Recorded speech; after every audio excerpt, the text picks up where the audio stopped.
इतवार को होने वाले इंतहाई अहम रेफरेंडम में हाँ और नहीं के हिमायतियों ने एथेंस में आज इस तरह की कई रैलियों में हिस्सा लिया।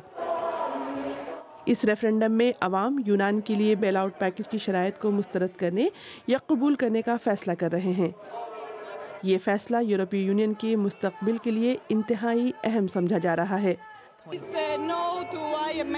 हम ना तो IMF और यूरोपीय यूनियन की शराइत को तस्लीम करते हैं और ना ही हुकूमत के इक़दामात की हिमायत।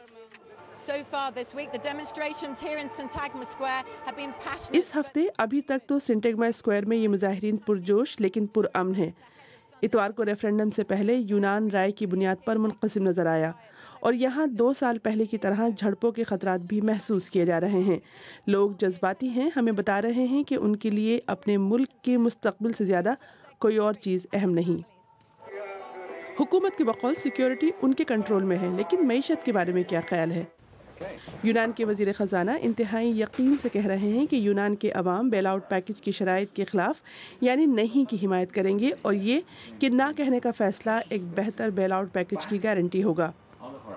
With what chance of success? I mean, how much can you promise to the Greek people? chance of success. कामयाबी 100% हमारी होगी। बेहतर होने से पहले हालात ख़राब ही होते हैं। यूनान में कैश मशीनों पर अवाम की लंबी कतारें लगी हुई हैं। उन्हें शदीद मुश्किलात का सामना है, लेकिन ये सब कुछ आखिर कब तक? Will the banks open on Monday after the referendum?